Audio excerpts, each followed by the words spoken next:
ನೀವು 60ರಿಂದ 70 ವರ್ಷ ವಯಸ್ಸಿನವರಾಗಿದ್ದರೆ ಈ ವಿಡಿಯೋ ನಿಮಗೆ ತುಂಬಾ ಸಹಾಯವಾಗುತ್ತದೆ. ವಯಸ್ಸಾದ ಪುರುಷರಿಗೆ ಪ್ರೋಸ್ಟೇಟ್ನ ಸಮಸ್ಯೆ ತುಂಬಾ ಹೆಚ್ಚಾಗಿರುತ್ತದೆ. ಕೆಲವೊಂದಿಷ್ಟು ಜನಕ್ಕೆ ಗೊತ್ತೇ ಇರುವುದಿಲ್ಲ, ತಮ್ಮ ದಿನನಿತ್ಯದ ಅಭ್ಯಾಸಗಳಿಂದ ಈ ಪ್ರಾಬ್ಲಮ್ ಮತ್ತಷ್ಟು ಜಾಸ್ತಿಯಾಗುತ್ತದೆ ಎನ್ನುವುದು. ನಿಮಗೆ ಪದೇ ಪದೇ ಮೂತ್ರ ವಿಸರ್ಜನೆ ಮಾಡುವಂತೆ ಆದರೆ, ರಾತ್ರಿ ಮಲಗಿಕೊಂಡಾಗ ಪದೇ ಪದೇ ಮೂತ್ರ ವಿಸರ್ಜನೆ ಹೋಗುತ್ತಿದ್ದರೆ ನಿಮಗೆ ಪ್ರಾಸ್ಟೇಟ್ನ ಸಮಸ್ಯೆ ದೊಡ್ಡದಾಗಿದೆ ಎಂದರ್ಥ. ಈ ಎಲ್ಲಾ ಲಕ್ಷಣಗಳು ಪ್ರಾಸ್ಟೇಟ್ ದೊಡ್ಡದಾಗಿದೆ ಎನ್ನುವುದನ್ನು ಸೂಚಿಸುತ್ತವೆ. ನಿಮ್ಮ ಜೀವನದಲ್ಲಿ ನೀವು ಕೆಲವೊಂದಿಷ್ಟು ಅಭ್ಯಾಸಗಳನ್ನು ಬದಲಾಯಿಸಿಕೊಂಡರೆ ನಿಮ್ಮ ಪ್ರಾಸ್ಟೇಟ್ನ ಸಮಸ್ಯೆ ತಕ್ಷಣ ದೂರವಾಗುತ್ತದೆ. ನೈಸರ್ಗಿಕವಾಗಿ ಪ್ರಾಸ್ಟೇಟ್ನ ಗಾತ್ರವನ್ನು ಕಡಿಮೆ ಮಾಡುವುದು ಹೇಗೆ ಎನ್ನುವುದನ್ನು ಇಲ್ಲಿ ನಾವು ತಿಳಿದುಕೊಳ್ಳೋಣ. 1. ನೀರು ಕುಡಿಯದಿರುವುದು. ನೀವು ಕಡಿಮೆ ನೀರು ಕುಡಿಯುವುದರಿಂದ ನಿಮ್ಮ ಪ್ರಾಸ್ಟೇಟ್ನ ಆರೋಗ್ಯಕ್ಕೆ ಒಳ್ಳೆಯದಲ್ಲ. ಕೆಲವೊಂದಿಷ್ಟು ವೃದ್ಧರು ರಾತ್ರಿ ಸಮಯದಲ್ಲಿ ಮೂತ್ರ ವಿಸರ್ಜನೆ ಹೋಗಬಾರದು ಎಂದು ಕಡಿಮೆ ನೀರನ್ನು ಕುಡಿಯುತ್ತಾರೆ. ಇದರಿಂದಾಗಿ ಮೂತ್ರ ಗಾಢವಾಗಿ ಬದಲಾಗುತ್ತದೆ. ಅದೇ ಕಾರಣದಿಂದ ಪ್ರಾಸ್ಟೇಟ್ನ ಗಾತ್ರ ದೊಡ್ಡದಾಗುತ್ತಾ ಹೋಗುತ್ತದೆ. ನೀವು ಕಡಿಮೆ ನೀರು ಕುಡಿಯುವುದರಿಂದ ನಿಮ್ಮ ದೇಹ ನಿರ್ಜಲೀಕರಣವಾಗುತ್ತದೆ. ಇದರಿಂದಾಗಿ ಪ್ರಾಸ್ಟೇಟ್ನ ಮೇಲೆ ಒತ್ತಡ ಹೆಚ್ಚಾಗುತ್ತದೆ. ಹಿರಿಯರು ಕೆಲವೊಂದಿಷ್ಟು ಮಾತ್ರೆಗಳನ್ನು ತೆಗೆದುಕೊಳ್ಳುತ್ತಾರೆ.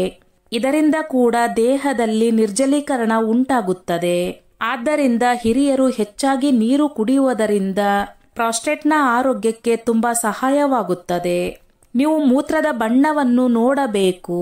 ಅದರ ಬಣ್ಣ ಹಳದಿಯಾಗಿದ್ದರೆ ನೀವು ಹೆಚ್ಚಾಗಿ ನೀರನ್ನು ಕುಡಿಯಬೇಕು ಎಂದು ದೇಹ ಸೂಚಿಸುತ್ತದೆ. 2. ಕುಳಿತಲ್ಲಿಯೇ ಕುಳಿತುಕೊಳ್ಳುವುದು. ನೀವು ಆರಾಮದಾಯಕವಾಗಿ ಕುಳಿತುಕೊಳ್ಳುವುದು ನಿಮಗೆ ಇಷ್ಟವಾಗಿರಬಹುದು, ಆದರೆ ಇದು ಪ್ರಾಸ್ಟೇಟ್ನ ಆರೋಗ್ಯಕ್ಕೆ ತುಂಬಾ ಹಾನಿಕಾರಕವಾಗಿದೆ. ನೀವು ಜಾಸ್ತಿ ಸಮಯ ಕುಳಿತಲ್ಲಿಯೇ ಕುಳಿತುಕೊಳ್ಳುವುದರಿಂದ ನಿಮ್ಮ ಪ್ರಾಸ್ಟೇಟ್ನ ಮೇಲೆ ಒತ್ತಡ ಬೀಳುತ್ತದೆ. ನೀವು ತಕ್ಷಣ ಎದ್ದಾಗ ಪ್ರಾಸ್ಟೇಟ್ನ ಮೇಲೆ ಒತ್ತಡ ಹೆಚ್ಚಾಗಿ ನೋವು ಕಾಣಿಸಿಕೊಳ್ಳುತ್ತದೆ. ಇದರಿಂದಲೂ ಕೂಡ ಪ್ರಾಸ್ಟೇಟ್ನ ಗಾತ್ರ ಹೆಚ್ಚಾಗುತ್ತದೆ. ನೀವು ರೆಸ್ಟ್ ತೆಗೆದುಕೊಳ್ಳಬೇಡಿ ಎಂದು ನಾವು ಹೇಳುವುದಿಲ್ಲ. ಆಗಾಗ ಕುಳಿತುಕೊಳ್ಳುವುದು, ಎದ್ದು ಓಡಾಡುವುದು ಮಾಡುವುದರಿಂದ ನಿಮ್ಮ ಪ್ರಾಸ್ಟೇಟ್ನ ಮೇಲೆ ಒತ್ತಡ ಬೀಳುವುದಿಲ್ಲ. ನೀವು ಒಂದೇ ಕಡೆ ಕುಳಿತುಕೊಳ್ಳುವುದರಿಂದ ಮಾಂಸಖಂಡಗಳ ಮೇಲೆಯೂ ಒತ್ತಡ ಬೀಳುತ್ತದೆ. ಮಾಂಸಖಂಡಗಳು ಮೂತ್ರವನ್ನು ಹಿಡಿದಿಟ್ಟುಕೊಳ್ಳಲು ಸಹಾಯ ಮಾಡುತ್ತವೆ. ನೀವು ಒಂದೇ ಕಡೆ ಕುಳಿತುಕೊಳ್ಳುವುದರಿಂದ ಅದರ ಮೇಲೆ ಒತ್ತಡ ಬಿದ್ದು ಮೂತ್ರವನ್ನು ಪೂರ್ತಿ ಪ್ರಮಾಣದಲ್ಲಿ ಹೊರಹಾಕಲು ನಿಮಗೆ ಕಷ್ಟವಾಗುತ್ತದೆ. ಆದ್ದರಿಂದ ನಿಮಗೆ ಎಷ್ಟು ಸಾಧ್ಯವಾಗುತ್ತದೆಯೋ ಅಷ್ಟು ಎದ್ದು ಓಡಾಡುವುದನ್ನು ರೂಢಿ ಮಾಡಿಕೊಳ್ಳಿ. 3. ಅಗತ್ಯಕ್ಕಿಂತ ಹೆಚ್ಚು ಕಾಫಿ ಅಥವಾ ಟೀ ಕುಡಿಯುವುದು. ವಯಸ್ಸಾದ ಮೇಲೆ ಸಾಯಂಕಾಲ ಹಾಗೂ ಬೆಳಗ್ಗೆ ಪದೇ ಪದೇ ಕಾಫಿ ಕುಡಿಯುವುದು ಕೆಲವೊಂದಿಷ್ಟು ಹಿರಿಯರಿಗೆ ರೂಢಿಯಾಗಿರುತ್ತದೆ. ಕಾಫಿಯಲ್ಲಿರುವ ಕೆಫೀನ್ ಅಂಶ ನಿಮ್ಮ ಪ್ರಾಸ್ಟೇಟ್ನ ಮೇಲೆ ತುಂಬಾ ಪರಿಣಾಮಕಾರಿಯಾಗಿರುತ್ತದೆ. ಕೆಫೀನ್ ಅಂಶ ನಿಮ್ಮ ಬ್ಲಾಡರ್ನ ಮೇಲೆ ಹೆಚ್ಚು ಕೆಲಸ ಮಾಡುವಂತೆ ಒತ್ತಡ ಹೇರುತ್ತದೆ. ಇದರಿಂದಾಗಿ ಪ್ರಾಸ್ಟೇಟ್ನ ಗಾತ್ರ ಹೆಚ್ಚಾಗುತ್ತದೆ. ಆದ್ದರಿಂದ ದಿನಕ್ಕೆ 1 ಸಾರಿ ನಿಮ್ಮ ವಯಸ್ಸಿನ ಹಾಗೂ ಆರೋಗ್ಯದ ದೃಷ್ಟಿಯಿಂದ ಟೀ ಹಾಗೂ ಕಾಫಿ ಕಡಿಮೆ ಮಾಡುವುದು ಒಳ್ಳೆಯದು. 4. ಮಸಾಲೆಯುಕ್ತ ಹಾಗೂ ಫ್ರೋಜನ್ ಫುಡ್ ಪ್ರತಿದಿನ ತಿನ್ನುವುದು. ಕೆಲವೊಂದಿಷ್ಟು ಹಿರಿಯರು ಮಸಾಲೆಯುಕ್ತ ಪದಾರ್ಥ ಹಾಗೂ ಫ್ರೋಜನ್ ಫುಡ್ಡುಗಳನ್ನು ಅತಿಯಾಗಿ ಸೇವಿಸುತ್ತಾರೆ. ಈ ಮಸಾಲೆಯುಕ್ತ ಹಾಗೂ ಪ್ಯಾಕೆಟ್ ಫುಡ್ಡುಗಳು ನಿಮ್ಮ ಪ್ರಾಸ್ಟೇಟ್ನ ಮೇಲೆ ನಿಧಾನವಾಗಿ ಹಾಳು ಮಾಡುತ್ತಾ ಬರುತ್ತವೆ. ಮಸಾಲೆಯುಕ್ತ ಪದಾರ್ಥಗಳನ್ನು ಯಾವಾಗಲಾದರೂ ಒಮ್ಮೆ ತಿಂದರೆ ಏನೂ ಆಗುವುದಿಲ್ಲ. ಆದರೆ ಪ್ರತಿದಿನ ಅದನ್ನು ಸೇವಿಸುವುದರಿಂದ ಪ್ರಾಸ್ಟೇಟ್ನ ಮೇಲೆ ಒತ್ತಡ ಬಿದ್ದು ಪ್ರಾಸ್ಟೇಟ್ನ ಗಾತ್ರ ಕೂಡ ಹೆಚ್ಚಾಗುತ್ತದೆ. ಇನ್ನು ಫ್ರೋಜನ್ ಫುಡ್ನಲ್ಲಿ ಹೆಚ್ಚಾಗಿ ಪ್ರಿಸರ್ವೇಟಿವ್ಸ್, ನಕಲಿ ಬಣ್ಣಗಳು ಹಾಗೂ ಉಪ್ಪು ಇರುತ್ತವೆ. ಇದು ತಕ್ಷಣ ಯಾವುದೇ ಪರಿಣಾಮವನ್ನು ಬೀರುವುದಿಲ್ಲ. ನಿಧಾನವಾಗಿ ಅವುಗಳು ನಮ್ಮ ದೇಹದ ಮೇಲೆ ಪರಿಣಾಮ ಬೀರಲು ಶುರು ಮಾಡುತ್ತವೆ.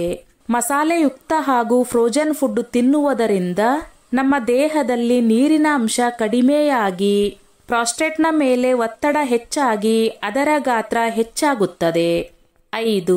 ತುಂಬಾ ಸಮಯದವರೆಗೆ ಮೂತ್ರವನ್ನು ಕಟ್ಟುವುದು. ಒಂದಲ್ಲ ಒಂದು ಕಾರಣದಿಂದ ನಾವು ಮೂತ್ರವನ್ನು ತಡೆಗಟ್ಟುತ್ತೇವೆ. ಒಂದು ಕೆಲಸದ ಕಾರಣದಿಂದ, ಇನ್ನೊಂದು ಶೌಚಾಲಯ ದೂರ ಇರುವುದು ಹಾಗೂ ಸ್ವಚ್ಛವಾಗಿರದೆ ಇರುವುದರಿಂದ. ಇದು ಮೂತ್ರಕೋಶದ ಆರೋಗ್ಯಕ್ಕೆ ಸರಿಯಲ್ಲ. ನೀವು ಎಷ್ಟು ಮೂತ್ರವನ್ನು ತಡೆಗಟ್ಟುತ್ತೀರೋ ಅಷ್ಟು ನಿಮ್ಮ ಮೂತ್ರಕೋಶದ ಮೇಲೆ ಒತ್ತಡ ಬೀಳುತ್ತದೆ. ಇದರಿಂದಾಗಿ ಪ್ರೋಸ್ಟೇಟ್ನ ಗಾತ್ರ ಹೆಚ್ಚಾಗುತ್ತದೆ. ವಯಸ್ಸಾದವರಲ್ಲಿ ಮೂತ್ರ ತಡೆಯುವುದರಿಂದ ಅವರಿಗೆ ಮೂತ್ರಕೋಶ ಹಾಗೂ ಪ್ರೋಸ್ಟೇಟ್ನ ಮೇಲೆ ಒತ್ತಡ ಬಿದ್ದು ಗಂಭೀರವಾದ ಪರಿಣಾಮಗಳನ್ನು ಎದುರಿಸಬೇಕಾಗುತ್ತದೆ. ಪೂರ್ತಿಯಾಗಿ ಮೂತ್ರವನ್ನು ಹೊರಹಾಕದೆ ಮೂತ್ರ ಒಳಗೆ ಉಳಿದುಕೊಳ್ಳುವುದರಿಂದ ಬ್ಯಾಕ್ಟೀರಿಯಾ ಹೆಚ್ಚಾಗಿ ಇನ್ಫೆಕ್ಷನ್ ಆಗುತ್ತದೆ. ಆದ್ದರಿಂದ ಆದಷ್ಟು ನಿಮ್ಮ ಕೆಲಸಗಳನ್ನು ಬದಿಗಿಟ್ಟು ಮೂತ್ರ ವಿಸರ್ಜನೆ ಮಾಡುವುದನ್ನು ರೂಢಿ ಮಾಡಿಕೊಳ್ಳಿ. 6. ಧೂಮಪಾನ. ಧೂಮಪಾನ ಮಾಡುವುದು ಹಾಗೂ ಯಾರಾದರೂ ಬಿಟ್ಟ ಹೊಗೆಯನ್ನು ಸೇವಿಸುವುದು ಕೂಡ ಪ್ರೋಸ್ಟೇಟ್ನ ಆರೋಗ್ಯಕ್ಕೆ ತುಂಬಾ ಹಾನಿಕಾರಕ. ಧೂಮಪಾನದಲ್ಲಿ ಸಾಕಷ್ಟು ವಿಷಕಾರಕ ರಾಸಾಯನಿಕಗಳಿವೆ. ಇವುಗಳನ್ನು ಸೇವಿಸುವುದರಿಂದ ನಿಮ್ಮ ದೇಹದಲ್ಲಿ ರಕ್ತ ಕಡಿಮೆಯಾಗುತ್ತದೆ. ದೇಹದಲ್ಲಿ ನಿರ್ಜಲೀಕರಣ ಉಂಟಾಗಿ ಪ್ರೋಸ್ಟೇಟ್ನಂತಹ ಸೂಕ್ಷ್ಮವಾದ ಭಾಗಗಳನ್ನು ಹಾಳು ಮಾಡುತ್ತದೆ. ಧೂಮಪಾನದಿಂದ ದೇಹದಲ್ಲಿ ಆಕ್ಸಿಡೇಟಿವ್ ಸ್ಟ್ರೆಸ್ ಹೆಚ್ಚಾಗುತ್ತದೆ. ಇದರಿಂದಾಗಿ ದೇಹಕ್ಕೆ ತನ್ನನ್ನು ತಾನು ಸರಿಪಡಿಸಿಕೊಳ್ಳುವ ಕ್ಷಮತೆ ಕಡಿಮೆಯಾಗುತ್ತದೆ. ಇದರಿಂದಾಗಿ ಪ್ರೋಸ್ಟೇಟ್ನ ಮೇಲೆ ಒತ್ತಡ ಬಿದ್ದು ಪ್ರೋಸ್ಟೇಟ್ ಕ್ಯಾನ್ಸರ್ ಆಗುವ ಸಾಧ್ಯತೆ ಕೂಡ ಹೆಚ್ಚಾಗಿರುತ್ತದೆ. ನೀವು ಧೂಮಪಾನ ಸೇವಿಸದಿದ್ದರೂ ಧೂಮಪಾನ ಮಾಡುವವರ ಸಮೀಪ ಜೀವನ ಮಾಡುತ್ತಿದ್ದರೂ ಕೂಡ ಈ ಸಮಸ್ಯೆಯನ್ನು ಅನುಭವಿಸಬೇಕಾಗುತ್ತದೆ. 7. ನಿಮ್ಮ ಆರೋಗ್ಯವನ್ನು ನಿಯಮಿತವಾಗಿ ಪರೀಕ್ಷಿಸಿಕೊಳ್ಳದಿರುವುದು. ಪುರುಷರು ಎಲ್ಲಿಯವರೆಗೆ ಡಾಕ್ಟರ್ ಹತ್ತಿರ ಚೆಕಪ್ ಮಾಡಿಸಿಕೊಳ್ಳಲು ಹೋಗುವುದಿಲ್ಲವೋ ಅಲ್ಲಿಯವರೆಗೂ ಯಾವುದೇ ಸಮಸ್ಯೆ ಗೊತ್ತಾಗುವುದಿಲ್ಲ. ಈ ಸಮಸ್ಯೆ 60 ವರ್ಷಗಳ ನಂತರ ತುಂಬಾ ಭಯಂಕರವಾಗಿ ಕಾಣಿಸಿಕೊಳ್ಳುತ್ತದೆ. ಸಮಯ ಮೀರಿ ಹೋದ ಮೇಲೆ ಯಾರೂ ಕೂಡ ಏನು ಮಾಡಲು ಸಾಧ್ಯವಿಲ್ಲ. ಆದ್ದರಿಂದ ಪುರುಷರು ಆಗಾಗ ನಿಮ್ಮ ದೇಹವನ್ನು ಡಾಕ್ಟರ್ ಬಳಿ ಪರೀಕ್ಷಿಸಿಕೊಳ್ಳಬೇಕು. ಯಾವುದೇ ಪರೀಕ್ಷೆಗಳು ನೋವನ್ನು ಉಂಟು ಮಾಡುವುದಿಲ್ಲ. ಇದರಿಂದಾಗಿ ನಿಮ್ಮ ಜೀವ ಉಳಿಯುತ್ತದೆ. ನಾಚಿಕೆ ಬಿಟ್ಟು ಡಾಕ್ಟರ್ ಬಳಿ ಎಲ್ಲವನ್ನು ಹೇಳಿಕೊಳ್ಳಬೇಕು. ನೀವು ನಾಚಿಕೆ ಪಟ್ಟುಕೊಂಡರೆ ಸಣ್ಣ ವಿಷಯ ಕೂಡ ನಾಳೆ ದೊಡ್ಡ ಸಮಸ್ಯೆಯಾಗಿ ಬದಲಾವಣೆಯಾಗುತ್ತದೆ. ಆದ್ದರಿಂದ ವರ್ಷಕ್ಕೆ 1 ಸಾರಿಯಾದರೂ ಡಾಕ್ಟರ್ ಅನ್ನು ಭೇಟಿಯಾಗಿ ನಿಮ್ಮನ್ನು ನೀವು ಪರೀಕ್ಷಿಸಿಕೊಳ್ಳಿ. 8. ಹೆಚ್ಚಾಗಿ ಕೆಂಪು ಮಾಂಸವನ್ನು ಸೇವಿಸುವುದು. ನೀವು ಮಾಂಸಾಹಾರಿಗಳಾಗಿದ್ದರೆ ಪ್ರತಿದಿನ ಕೆಂಪು ಮಾಂಸವನ್ನು ತಿನ್ನಲು ಇಷ್ಟಪಡುತ್ತಿದ್ದರೆ ಇದರಿಂದಾಗಿ ಪ್ರೋಸ್ಟೇಟ್ನ ಗಾತ್ರ ಬಹುಬೇಗ ಹೆಚ್ಚಾಗುತ್ತದೆ.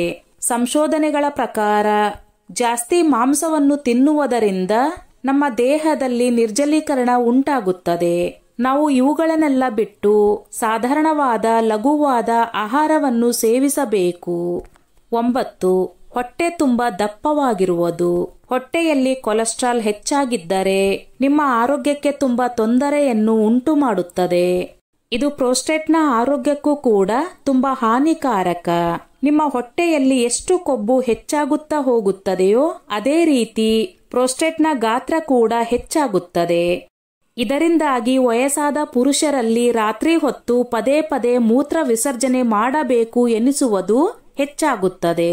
ಇದರಿಂದಾಗಿ ಹಾರ್ಮೋನ್ಗಳ ಇನ್ಬ್ಯಾಲೆನ್ಸ್ ಕೂಡ ಹೆಚ್ಚಾಗುತ್ತದೆ.